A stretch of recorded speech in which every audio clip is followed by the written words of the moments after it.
Good sunny afternoon to you. This is Angela with Repurposed Permaculture. I'm not out in the sunshine, obviously. I'm down in my basement where I am working on plans for our new greenhouse. Now, if you've been by my house or you've seen some of my footage from last summer's garden tour, you'll know that I started a greenhouse foundation and then was unable to finish it because of family obligations and COVID chaos, and I'm just now getting back to it. So for a long time I've wanted to have a greenhouse made out of old repurposed windows.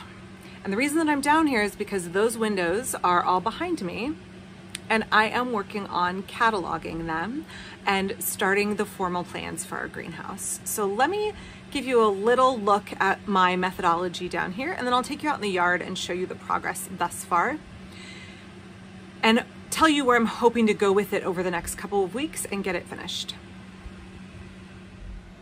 So I bought all of these old windows a long time ago on Craigslist. I want to say I paid $100 for them maybe. There's more in another part of the basement, but it's just far more windows than we need. But at the time I thought I would just buy the lot of windows, particularly because a lot of them have wavy glass and a lot of them are really close to the same size. And I thought I'll just resell the extras when I'm done. So the first thing I did was decide where in the yard I wanted to put the greenhouse, and I'll show you that in a moment. And then the thing that I'm doing right now is I am cataloging the windows. So they are measured, and then we have written the size in Sharpie on every window. And if you are looking at doing a recycled window project and you know you're going to be repainting your frames, please consider this. It is such a time saver to have the measurements right on the windows. So that's helping me then figure out what windows are going to go where in my greenhouse design, what's going to work in terms of fitting around my door frame, and in terms of how high off the ground I want to start the windows. So let me take you out in the garden and show you what I have so far and talk you through some of my plans for finishing this project, which I had wanted to finish a year ago, and I'm super excited that I'm back to working on it. Alrighty folks, it's not pretty to look at, but this is going to be a greenhouse.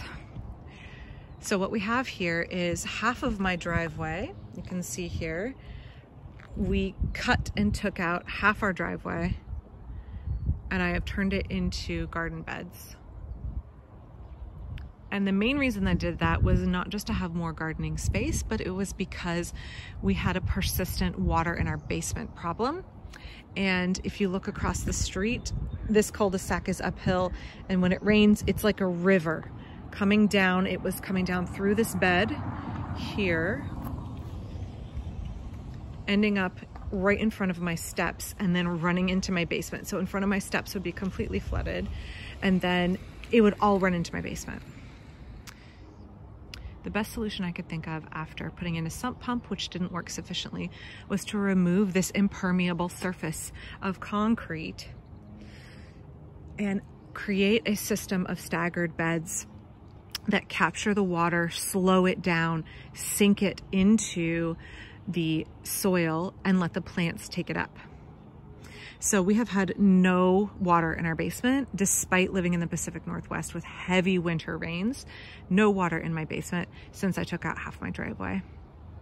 My hope is that I continue, as budget allows and time, planting perennials here, which will all cascade over the urbanite that I took from the driveway. By the way, digging out the gravel bed underneath the driveway was backbreaking work. If you're going to remove your driveway, it is a lot of work, but it can be worth it. So I have a temporary walkway here. When I had them cut up the driveway, I asked them to cut it up into 2x2 chunks of concrete. And I thought I can use these around the garden. I've actually given away some. A lot of people have wanted them. And I thought I want to use these because I don't want them hauled off and thrown in the dump. Urbanite is perfectly reusable. So I thought, well, I'll use these as the foundation for my greenhouse. So I came in here, I got a tamper, I tamped it, not quite level. I actually have it a little bit higher in the middle, and then it tapers on both sides, a slight grade. And then I put in sand.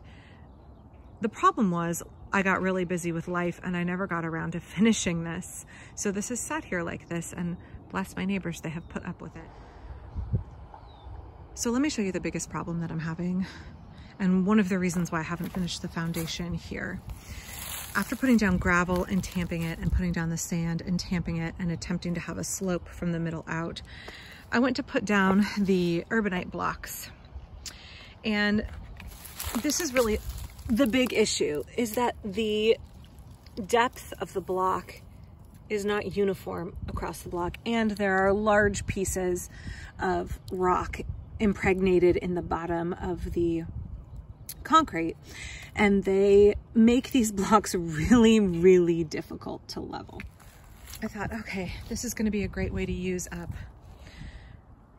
what would otherwise be a waste product and embody that permaculture principle of produce no waste, keep my project on a very tight budget. It is proving to be challenging, and that is one of the things I think, even though permaculture is solution-minded, we also need to function in reality.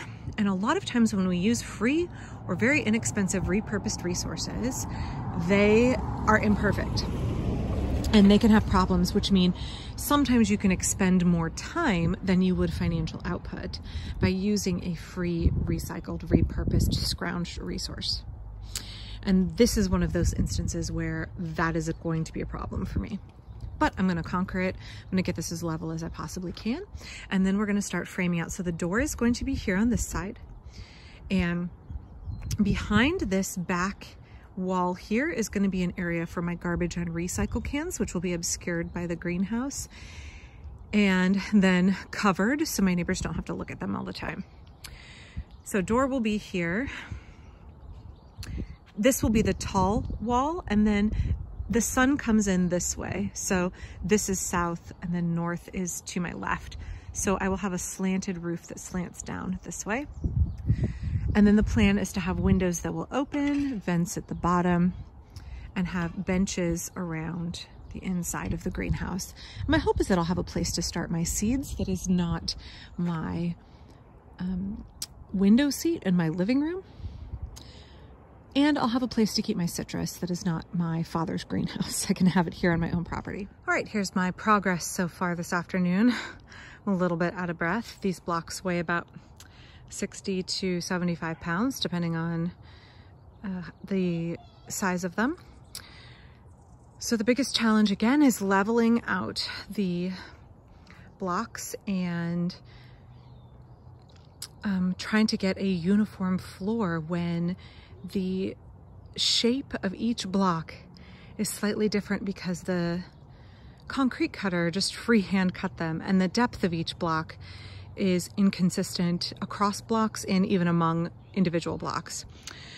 One thing that we ended up doing is taking a sledgehammer, and when there are larger pieces on the bottom here, larger rocks that stick up, trying to knock some of those off. That makes it much easier to level. But even so, you can see this piece here narrows as it goes down the length. So I had a couple of blocks that are quite a bit smaller, and you can see I ended up dealing with them here on the end. This one, I ended up just setting in the edge here a little bit, almost an inch. And then the next block, which is the smallest block that I have, I pushed back out to be level with straight across from the corner block here. And so I had this huge gap because this block is little, but I need to use it. So I actually went and took some glass bottles out of the recycle and dug down into the gravel underneath and dug quite deep in order to fit the depth of the bottle, and then backfilled it with gravel and then sand and tamped it down really well. So that's the way that I ended up making this block work. So again, you can see here, this block is in line with that one. If I'm trying to keep the edge square, this one is set in a tiny bit, and it won't matter once I get it framed in, but for the moment, it was really important that I not keep creeping in. Otherwise my edge would be right like this, and I want it to be straight and be able to frame it correctly. So that was my solution for the moment. I'm happy with it. I hope one of these other blocks for the last few rows ends up being similarly too small, so I can repeat using bottles out of the recycle over here. Big fan of whimsy and using what you have and making the best of imperfection. So that's my update for today. I need to go finish making dinner. I'll be back with more greenhouse progress soon.